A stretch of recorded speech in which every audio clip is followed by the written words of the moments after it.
안녕하세요. 자, 이제 4월, 5월 달 두 달 동안 이제 우리가 문제집 공부를 하는데요. 문제집을 받으면 이제 좀 긴장하셔야죠. 그죠? 우리가 4월, 5월 이제 문제집이 끝나면 6월 달이 되죠. 그죠? 6월 달. 우리 시험을 언제 보죠? 7월 달. 그래가지고 요 문제집이 끝나면 바로 시험이에요.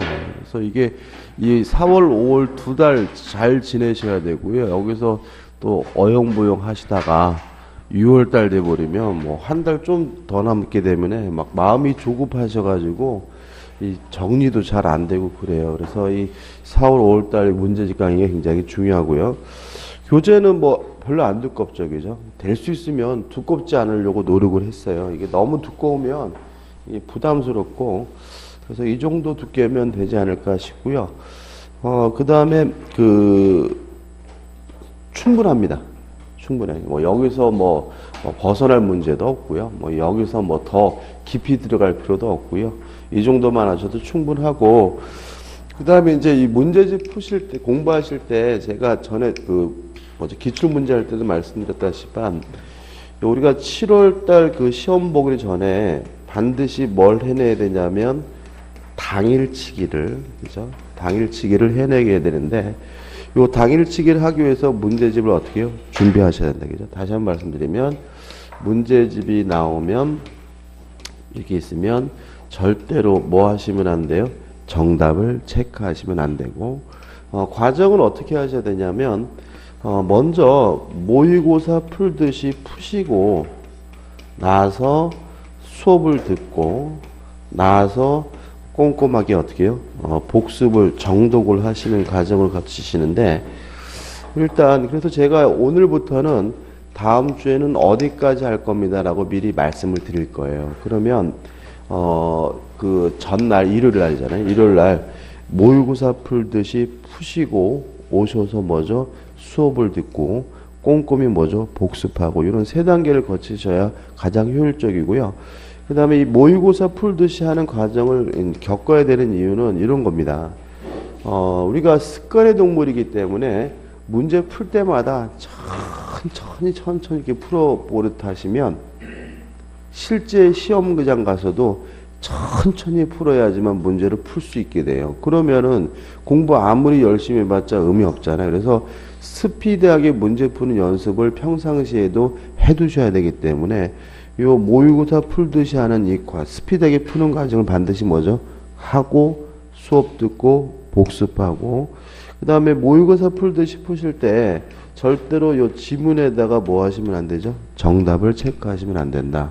왜냐하면 우리는 한 번 봐도 기억이 안 나잖아요. 그래서 최소한 이 과정 여러분들이 몇 번을 하셔야 되냐면 3번을 하셔야 돼요. 그래서 두 달 동안 저하고 이렇게 한 번 하고, 여러분들 개인적으로도 수업은 안 하잖아요. 그죠? 모의고사 풀듯이 풀고 복습하고, 요거를 2번 정도 더 하셔가지고 두 달 동안 이 책을 뭐죠? 3번 반복한다라는 마음으로 가셔야 돼요. 이게 한 번 봐가지고는 안 됩니다. 그죠? 우리는 앞에 할 때는 뒤가 기억이 안 나고, 뒤에 할 때는 또 앞에 기억이 안 나고 그러잖아요. 그죠? 그렇기 때문에 이걸 3회 이상 반복하는데, 답은 체크하지 마시고 채점을 하셔서 틀렸으면 틀렸다라고 체크를 하자.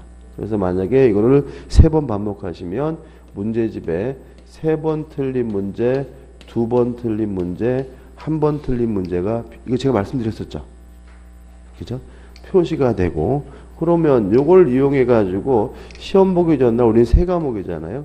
3과목 문제집을 펴놓으시고 2번 내지 3번 틀린 문제를 처음부터까지 어떻게 해요?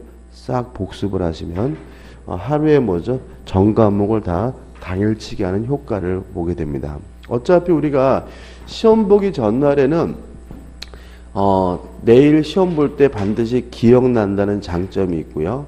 그렇기 때문에 전 과목을 다 봐야 되는데 뭘 가지고 다 볼 거냐? 뭐 기본소 가지고는 불가능하고요. 뭐 요약집 가지고도 불가능하고, 가장 좋은 방법은 이렇게 표시해 두시면 여러분들이 다 다르잖아요. 그죠? 개인적으로 잘 틀리고 잘 모르고 까먹고 헷갈린 부분만 뭐죠? 표시가 되기 때문에 기본소를 처음부터 끝까지 다 본 것과 똑같은 효과를 거둘 수가 있거든요. 그래서 이것도 좀 미리 준비하시고요. 그래서 이런 과정을 통해서 2달 동안 3번을 반복하시면 반드시 뭐죠? 합격할 수가 있습니다. 그죠? 굉장히 중요한 시기죠. 그리고 이제 우리가 문제집이 보시다시피 이렇게 두께가 두껍지 않기 때문에 진도 압박을 좀 덜 받아요. 그래서 우리가 수업은 이제는 1시까지 하는 거로 하겠습니다. 이제 10시부터 1시까지 3시간씩 지나갈 거예요. 자, 문제 처음 펴시면 4페이지에 기본 확인 문제가 나오죠. 문제집은요, 제가 2가지로 나눠놨어요. 기본 확인 문제 해가지고 기본적으로 검토해야 될 문제. 그다음 한 페이지를 넘겨보시면 6페이지에 뭐죠? 실전 예상 문제에서 좀 우리가 난이도가 있는 문제 이렇게 두 부분을 나눠놨고요. 물론 뭐죠? 둘 다 하셔야 되겠죠. 자, 기본 확인 문제부터 풀어볼까요? 1번. 민법에 관한 기술 중 틀린 것은 1번. 민법은 법제상 사법에 속한다. 2번. 민법은 사인 간의 거래관계에 관한 법이다. 같은 말이죠. 민법은 개인과 개인 간, 사인 간의 관계를 규율하는 사법이죠. 3번. 권리와 의무의 일반적 변동을 규정한 일반사법이다. 다시 말하면 사법 중에서도 대한민국 국민이기만 하면 다 적용되는 뭐죠? 일반사법이고요. 5번. 민법은 권리 의무에 관한 구체적인 내용을 포함한 실체법이다. 다시 말하면 민법은 그 안에 실체적인 권리 의무를 담고 있는 거죠. 답은 뭐죠? 4번입니다. 민법은 행위규범이 아닌 재판규범이다. X. 실체법이기 때문에 행위규범이기도 하고 뭐이기도 해요? 재판규범이 하기죠. 다시 말하면 우리가 사법적 행위를 할 때 무엇에 부합하도록 행위를 해야 돼요? 민법에 부합하도록 행위를 해야 되니까 행위규범이기도 하고 재판규범이기도 하기 때문에 4번은 먼저 X죠. 2번. 실질적 의미의 민법의 범위에 관한 설명이 좀 맞는 것은 이거 은근히 잘 나오죠. 민법이 법원입니다. 민법은 법률이 없으면 관습법에 의하고 관습법이 없으면 신의 성질 및 조리에 의합니다. 따라서 민법은 법률, 관습법, 조리 3가지 형태로 존재하게 되고요. 이 법률은 국회에서 제정한 형식적 의미의 법률뿐만 아니라 대통령령, 장관령과 같은 명령, 규칙도 포함하고요. 국제법이나 국제법이나 또는 국제협약도 민사에 관한 사항이면 민법의 법원이 될 수가 있고요. 또 헌법재판소 결정도 민사에 관한 것이면 뭐죠? 민법의 법원이 될 수가 있는 거죠. 그 다음에 관습법도 민법의 법원이 될 수 있고 좀 더 설명드릴 거고 조리도 민법의 법원이 될 수 있죠. 그러면 2번 보시면 1번 민법 부속 법령은 제외한다. X죠. 국회에서 제정한 형식적 의미의 법률을 말하니까 적용되겠죠. 2번 대법원 규칙은 포함하지 않는다. X죠. 명령 규칙을 포함합니다. 3번 민법의 존재 형식에 해당한다. 맞죠? 다시 말하면 실질적 의미의 민법의 범위, 민법의 법원은 민법이 뭐죠? 존재 형식을 말하죠. 답은 3번이죠. 4번 대법원의 판례를 포함한다. X죠. 판례는 포함하지 않습니다. 5번 민법전을 의미한다. X입니다. 민법전은 뭐라 그러죠? 형식적 의미의 법률이라고 하죠. 다시 말하면 실질적 의미의 법률은 사인과 사인간의 관계라면 명칭과 상관이 없이 모두 민법으로 집어넣는데 이게 뭐죠? 실질적 의미의 민법이고 민법전은 뭘 말하죠? 형식적 의미의 민법을 말합니다. 답은 3번이죠. 3번입니다. 관습법과 사실인 관습에 관한 설명으로 옳지 않은 거죠. 자, 관습법은 민법의 법원이 되는데 관습법은 뭐냐 하면 오랜 관행이 너무나 오랫동안 지속되다 보니까 사람들이 법적 확신을 부여받게 되면 이게 뭐죠? 관습법이 되는 거죠. 단순한 오랜 관행을 우리가 뭐라 그러냐면 사실인 관습이라고 합니다. 다시 말하면 오랜 관행인 사실인 관습이 무엇이 부여가 되면요? 법적 확신이 부여가 되면 관습법이 되는 거고요. 차이점은 관습법은 뭐죠? 법이고 사실인 관습은 뭐가 아니죠? 법이 아니라는 점에서 차이점이 있는 거죠. 따라서 관습법은 법이기 때문에 여기다 할게요. 분쟁을 해결하기 위한 민법의 법원으로서 뭐가 돼요? 적용이 되고요. 또 관습법은 법원이기 때문에 재판에서 문제가 됐을 때는 주장할 필요가 없다. 다시 말하면 법원이 직권으로 판단해 주는 것이 원칙이고요. 이에 반해서 사실인 관습은 법이 아니기 때문에 법으로서 적용되지는 않고요. 다만 법률행위 해석의 기준으로서만 쓰이죠. 해석의 기준으로만 쓰이고요. 또 사실인 관습은 법이 아니기 때문에 만약에 재판에서 문제가 됐다면 당사자의 주장이 필요하다는 것도 주의하시기 바랍니다. 이 정도죠. 1번 관습법이 되기 위해서는 사회 구성원의 법적 확신이 필요하다. 5점. 2번 사실인 관습은 법령으로서 효력이 없는 단순한 관행에 지나지 않으므로 법률행위 당사자의 의사를 보충하는 수단이 될 수 없다. X죠. 결국 뭐예요? 법률행위 해석이란 말이죠. 다시 말하면 사실인 관습은 법이 아니기 때문에 적용되진 않지만 법률행위 해석의 뭐로서는요? 기준으로서는 쓰이기 때문에 당사자의 의사를 보충하는 수단, 기준이 될 수 없다. X가 되고요. 답은 2번이 되는 거죠. 3번 여성은 종중 후 구성원이 될 자격이 없다는 종래의 관습에 법적 효력은 더 이상 인정되지 않는다. 맞습니다. 이게 왜냐하면 남녀 평등에 바라다는 거죠. 그래서 현재는 여성들도 뭐죠? 종중의 구성원이 됩니다. 4번 온천에 관한 권리는 관습법상 권리가 아니다. 맞죠? 우리가 또 물권법이 하겠지만 관습법상 물권을 인정되는 것은 세 가지입니다. 분묘, 기지권, 관습법상 법정지상권, 동산의 양도난법. 그 외에는 관습법상 물권은 없죠. 5번 관습법의 존부는 법원이 알 수 없는 경우를 제외하고는 당사자의 주장 증명을 기다리지 않고 법원이 직권으로 확정해야 한다. 맞죠? 원칙적으로 재판 과정에서 문제가 됐을 때 뭐 할 필요 없죠? 주장할 필요가 없습니다. 4번입니다. 근대 민법의 기본 원리와 관련이 없는 거죠. 이 조심할 것은 근대 민법입니다.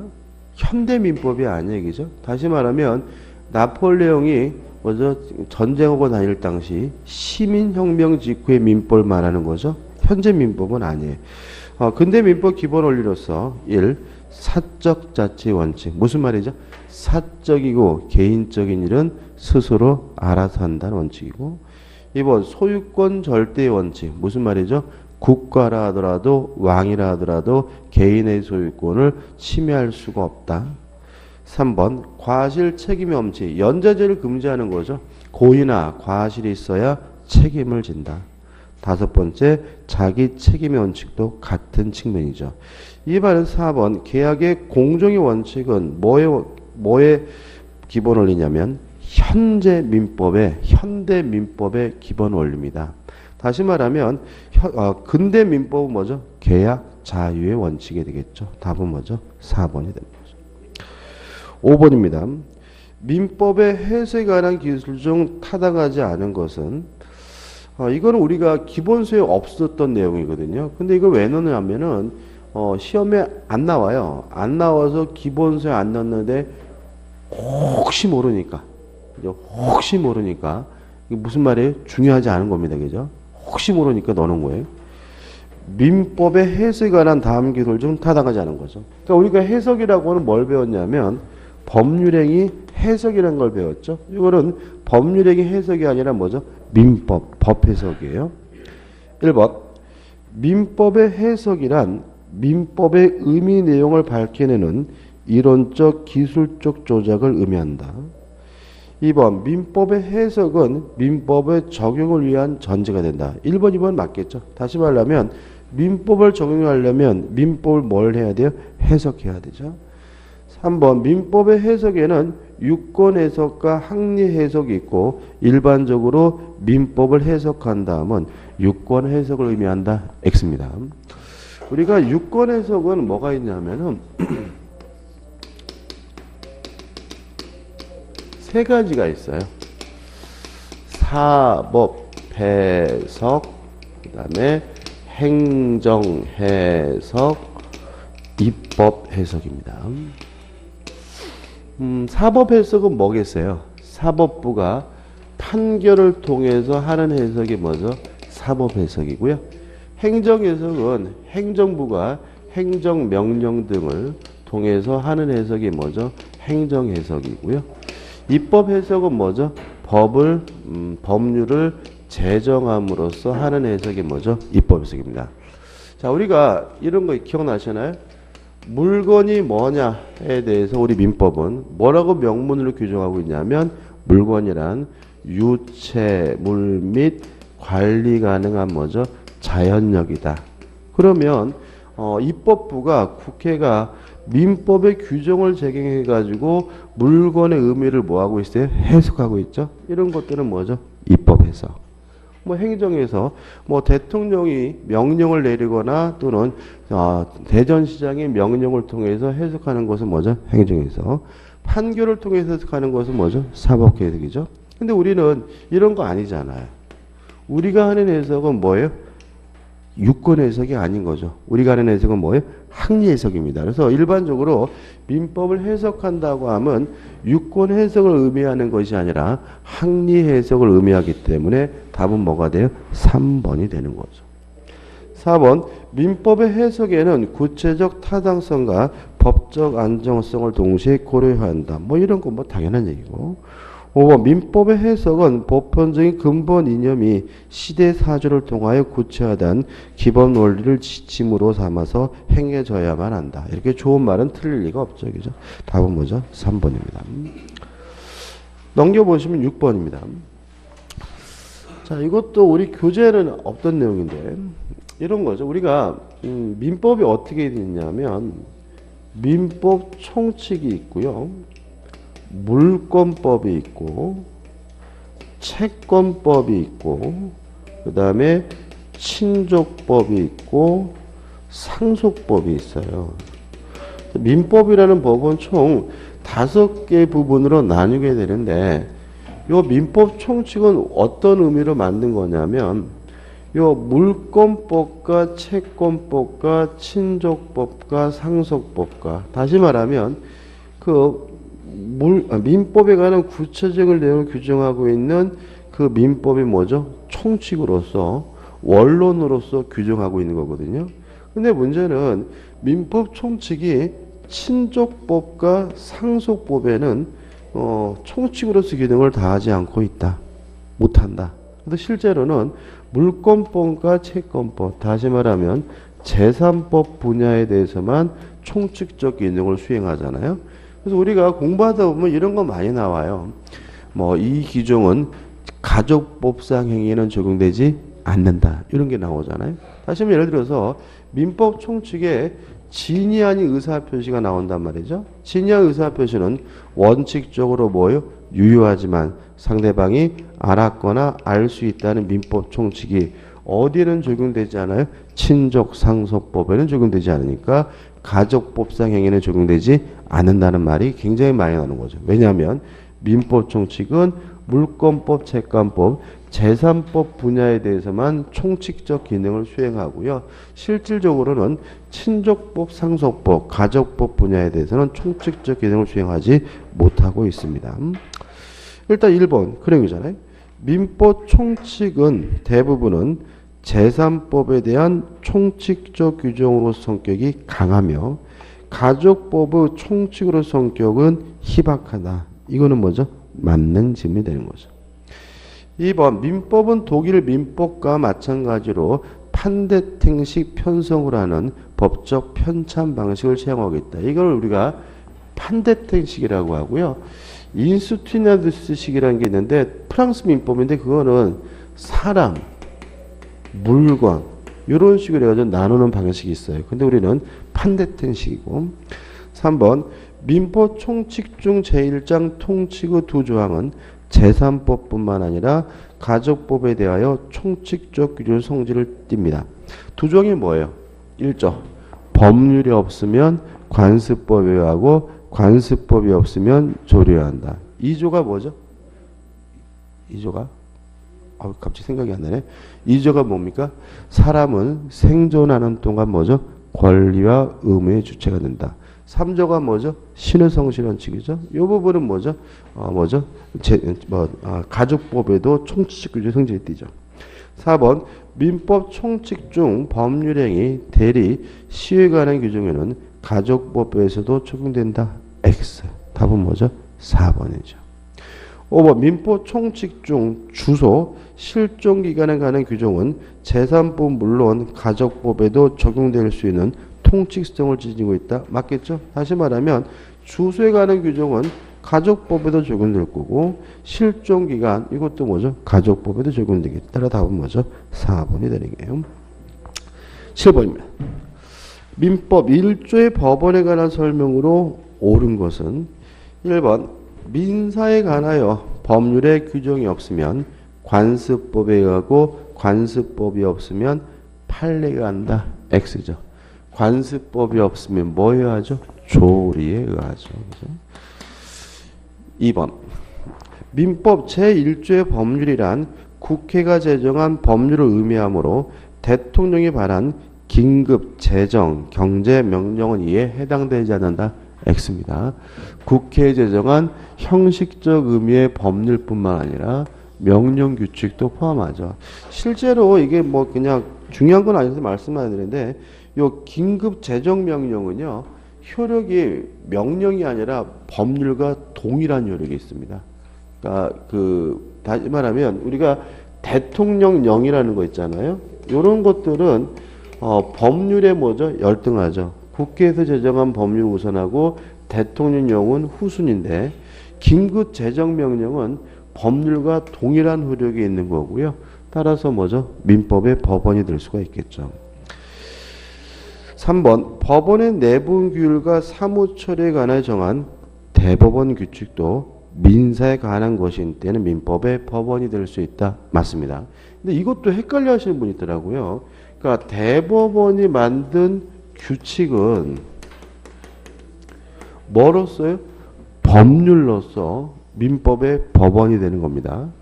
근데 대법원이 한 뭐는요? 판결은 뭐가 될 수 없어요? 민법의 법원이 될 수가 없는 거죠. 차이가 있습니다. 그죠? 뭐 똑같아요. 예를 들어가지고 행정부가 대통령령은 명령으로서 민법은 뭐죠? 법원이 되겠지만 대통령이 어떤 명령을 했다 그래서 그것이 뭐가 될 수는 없어요? 법원이 될 수는 없잖아요. 그렇지 않습니까? 그죠? 다시 말하면 대법원 규칙도 법률로서 민법의 법원이 됩니다. 답은 3번이죠. 4번 대법원은 간습법과 사실인 관습을 구별하지 않는다. X. 설명드릴 게 없고요. 5번 관습법의 존재 여부는 원칙적으로 그 존재를 주장하는 당사자가 증명해야 한다. X. 관습법도 법이므로 원칙적으로 주장의 필요가 없죠. 8번 민법상 법원에 관한 설명으로 옳지 않은 것은 답만 보면 될 것 같죠? 2번 관습법은 당사자 그 존재를 주장, 증명하여야만 법원이 이를 적용할 수 있다. X. 이렇게 시험을 낸단 말이죠. 이 부분은 1번 문제가 되는데 반드시 뭐죠? 맞춰줘야 되는 거죠. 9번 문제입니다. 관습법과 사실인 관습에 관한 설명으로 옳지 않은 것은 1번 관습법이 되기 위해서는 사회 구성원의 법적 확신이 필요하다. 맞죠? 오랜 관행에다가 법적 확신이 부여가 돼야 필요서 뭐가 되죠? 관습법이 되는 거죠. 2번 사실인 관습은 법령으로서 이거 아까 똑같은 문제네. 답은 뭐죠? 2번이죠. 그죠? 앞에 나왔었네. 죄송합니다. 그 다음에 넘겨보시면 10번입니다. 법원에 관한 설명으로 옳지 않은 것은 3번을 보시면 일반적으로 승인된 국제법규는 민사에 관한 것이더라도 민법의 법원이 될 수 없다. X. 국제법도 민사에 관한 사항이면 민법의 법원이 될 수 있고요. 국제조약이나 협약도 민사에 관한 사항이면 민법의 법원이 될 수가 있습니다. 11번입니다. 관습법에 관한 설명으로 옳지 않은 것은 1번 관습법이 뭐냐? 사회의 거듭된 관행, 이게 뭐죠? 오랜 관행이고 생성된 사회생활 그 부분이 사회 구성원들의 뭐죠? 법적 확신을 얻어. 다시 말하면 오랜 관행이 법적 확신까지 부여가 되면 뭐가 되죠? 관습법이 되죠. 이번 관습법에 의해 창설된 물권도 인정된다. 맞죠? 다시 말씀드리면 분묘기지권, 관습법상 법정지상권, 동산의 양도담보는 관습법상 물권이죠. 3번 사회적 가치관의 변춘을 인하여 관습법이 헌법적 가치에 부합하지 않게 되었다면 그러한 관습법은 더 이상 법적 규모로 효력을 가질 수가 없을 거고요. 4번 사실은 관습은 법령이 효력이 없는 단순한 관행으로 법률행위 당사자 의사를 보충함에 그친다는 점에서 관습법과 구별된다. 맞죠? 다시 말하면 사실은 관습은 법이 아니기 때문에 법률행위 해석의 뭐로서만요? 기준으로서만 쓰입니다. 5번 당사자의 주장 입증이 없는 한 법원은 관습법을 재판의 자료로 삼을 수 없다. X. 관습법도 법이기 때문에 뭐 할 필요 없죠? 주장할 필요가 없죠.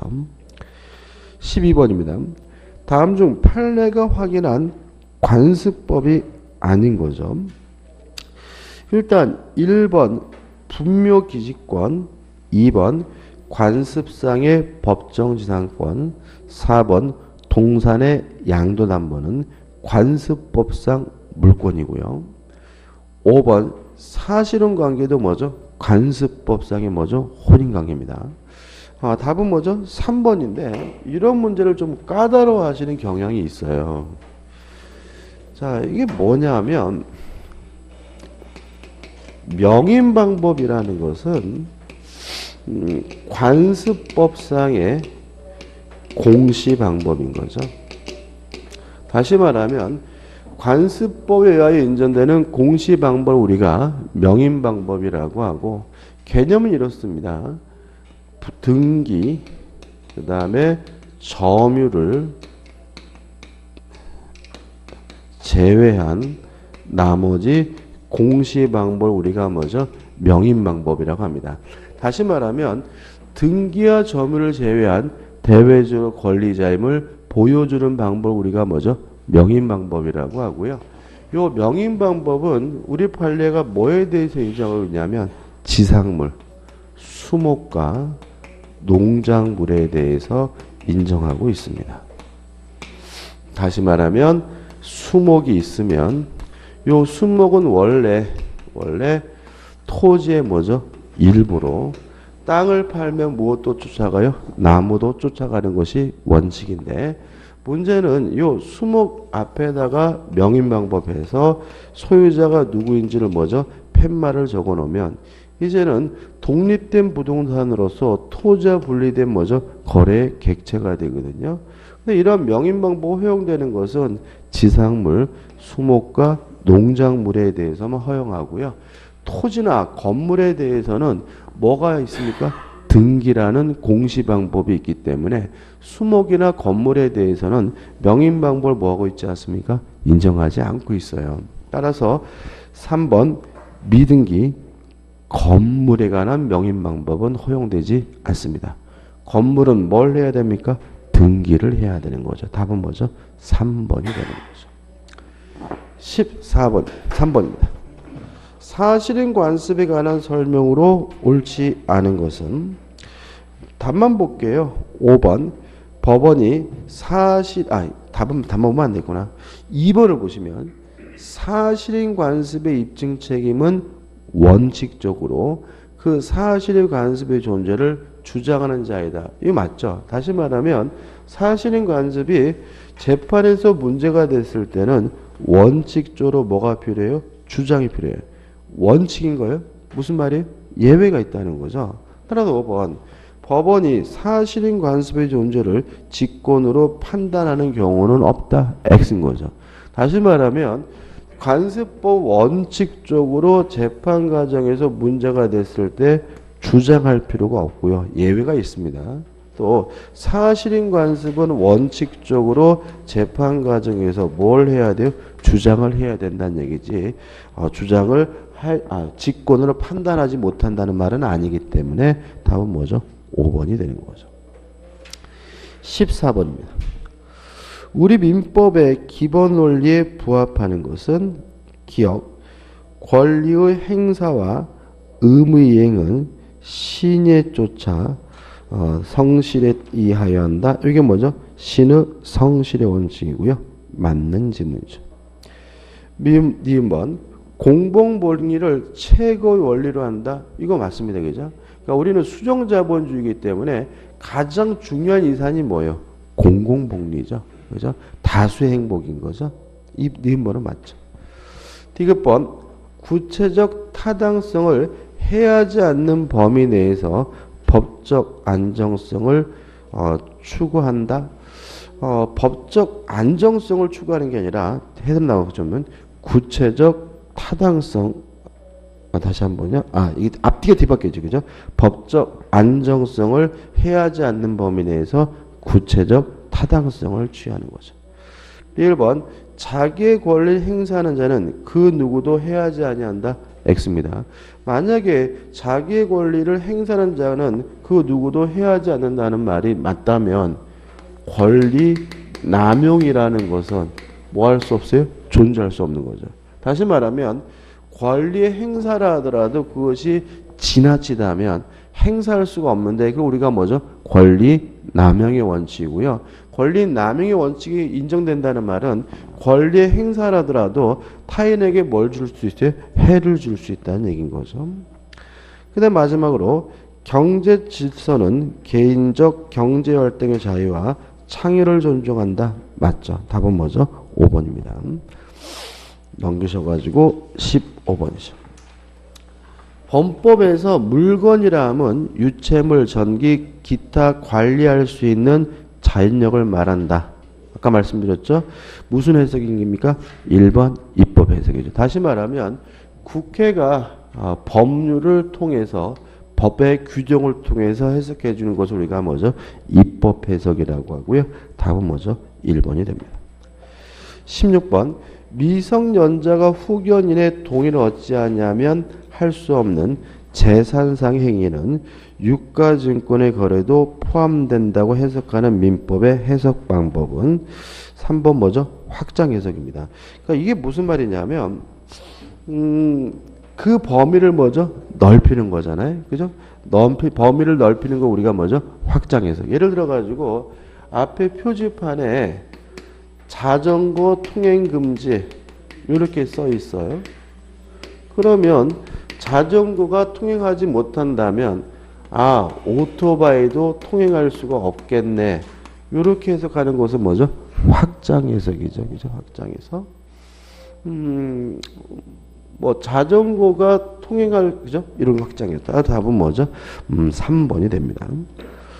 17번. 다음에 민법의 효력에 관한 설명으로 옳지 않은 것은 1번 민법은 외국에 있는 대한민국 국민에게 그 효력이 미친다. 맞죠? 이걸 우리가 뭐라 그러죠? 속인주의라고 하죠. 다시 말하면 대한민국 국민이라면 어디에 있든지 간에 우리 민법에 적용된다. 이게 뭐죠? 속인주의. 오늘 또 그 한진그룹 조양호 회장님이 사망하셨죠? 좀 이상하지 않아요? 좀 이상해. 아무튼 간에 이 양반이 한국 사람인데 어디서 돌아가셨어요? 미국에서 돌아갔잖아요. 그러면 속인주의에 따라서 미국이지만 우리 민법에 따라서 뭐가요? 상속이 개시가 되고 우리 민법에 따라서 여러 가지 일이 벌어지겠죠. 다시 말하면 이 양반이 오늘 속인주의가 적용되는 전형적인 사례죠. 근데 저는 이상한 게 이분이 70세밖에 안 되셨더라고요. 그리고 엊그저께 뭐죠? 이사 선임에서 실패하셨죠, 그죠? 우리가 배운 것처럼 이사가 되려면 우리가 알고 있는 것처럼 이사가 되려면 뭐죠? 등기부에 성명과 뭐죠? 주소가 기재돼야 되는데 이거 우리가 뭐죠? 등기이사라잖아요. 그 이사가 되려면 뭐가 필요하죠? 주주총회에서 결정을 받아야 되는데 실패하셨죠. 얼마나 되셨다고? 그러면 오늘 내일 하시던 분이 이사하시려고 나오신 거예요? 그잖아요. 지금 언론 보면 지병으로 사망하셨다 이렇게 나왔는데 만약에 지금 언론 보도가 맞다면 지금 오늘 내일 하고 언제 돌아가실지도 모르는 분이 지금 내가 뭐죠? 등기 이사가 되겠다고 주주총회에 나왔다가 선임이 뭐 하신 거예요? 실패하신 거잖아요. 이상하지 않아요? 그죠? 저는 뭔가 이상해. 그러니까는 또 녹화하는데. 아니 이 양반이 만약에 이게 지금 이런 상태라면 의사 무능력 상태이지 않았을까요? 지병으로 돌아가신 거라면 발표대로라면 뭐 지병이라는 게 예를 들어 가지고 뭐 혈압이 있다 뭐 그런 뭐 급한 그런 게 아니라면 뭐 갑자기 그냥 며칠 만에 죽는다는 거는 이것도 좀 이상하고 이것도 이상하고 참 70 너무 젊으시죠, 그죠? 아유 돈 많아봐야 아무 쓸모 없어요, 그죠? 제가 봤을 때는 가슴 아픈 분이지만 이 양반 진짜 불행하신 분이야, 진짜. 남자가 행복하려면요 결혼 잘해야 되잖아요. 아이고 와이프 보셨죠, 그죠? 아우 나 그런 여자 못 살 것 같아. 애새끼라도 잘났어야지, 그죠? 애새끼들 보셨죠, 그죠? 하나같이 다 생또라이야 그냥. 그러니 이 사람이 행복하시겠어요? 아우 진짜 나는 이런 가정 환경이면 재벌회장 가도 난 안 살 것 같아. 거기에다가 솔직히 이렇게 좀 유명하신 분은 어디 가서 뭐 함부로 바람이나 피겠어요? 그잖아요, 그죠? 예를 들어가지고 오래간만에 룸사랑 한번 가까이 가서 여기 갔다가 사진을 한번 찍히면 그냥 날려내는 거잖아요, 그죠? 그러니까는 그런 얘기 있더라고요. 부자도요, 그냥 알맞게 부자야지. 뭐 삼성, 뭐 한진, 롯데 이렇게 너무 부자면은 행동이 제약이 많대요, 그죠? 그러니까는 뭐 불쌍해 아무튼 이렇게 사진 보면은 뭐죠? 포근하시고 이렇게 인상 좋아 보이시는데 이 양반 참 신기해, 그죠? 그 양반이 원래 그 동계올림픽 조직위원회 위원장이셨잖아요. 동계올림픽 언제 했는데요? 작년에 하셨잖아요, 그죠? 물론 하다가 중간에 잘렸지만 이상해요. 이 양반이 뭐죠? 숙인주의가 적용되는 예고. 2번 민법에서는 수고표가 인정된다. 맞죠? 다시 말해 우리는 1960년 1월 1일부터 민법이 뭐죠? 시행이 됐고 그 전에는 어느 나라 민법이 적용되고 있었어요? 일본 민법이 적용되고 있었기 때문에 일제잔재에서 벗어나기 위해서 우리 민법은 소급표를 인정하고 있습니다. 다시 말하면 법률 불소급의 원칙이라는 것이 뭐에는 적용되지 않아요? 민법에는 적용되지 않아요. 3번 동일한 민사에 관하여 한국 민법과 외국의 법이 충돌하는 경우에 이를 규율하는 것이 국제사법이다. 맞습니다. 이것도 기억해 두셔야 되겠죠. 다시 말하면 미국 민법하고 우리나라 민법이 충돌하는 경우에 어느 나라 법을 가지고 재판할 것인지는 무엇에 따라서요? 국제사법에 따라서 적용하고 조심할 것은 교재에 따라서는 섭외사법이란 말을 쓰는 책도 있어요. 근데 이 섭외사법은 일본 용어예요. 일본 놈들은 섭외사법이라고 하고 우리는 뭐라고 그래요? 국제사법이라고 하는 거니까 국제사법이라고 기억하셔야 되고 4번 우리 민법은 외교특권자 치여법권자에게는 그 효력이 미치지 아니한다. X죠. 다시 말하면 이 치여법권이라는 것은 밑에 설명에 나와 있는 것처럼 경찰관, 그죠? 다시 말하면 체포당하지 않고 이런 경찰권과 관련된 문제 또는 세금과 관련된 문제이지 민사에 관한 문제에 대해서는 당연히 뭐죠? 적용이 됩니다. 예를 들어 가지고 외국 대사가 한국에서 임대차 계약을 하면 당연히 뭐가 적용돼야 돼요? 민법이 적용돼야 되는 거죠. 답은 뭐죠? 4번이 되는 거죠. 5번 우리 민법은 속죄주의를 채택하여 우리 영토 내에 거주하는 외국인에게도 적용하며 원칙입니다. 다시 말하면 우리 민법은 속인주의와 속죄주의를 동시에 채택하고 있다는 거 조심하셔야 됩니다. 여기까지 이제 워밍업이죠. 좀 일치시켜요. 쉬었다가 권리와 의무로 들어가도록 하겠습니다.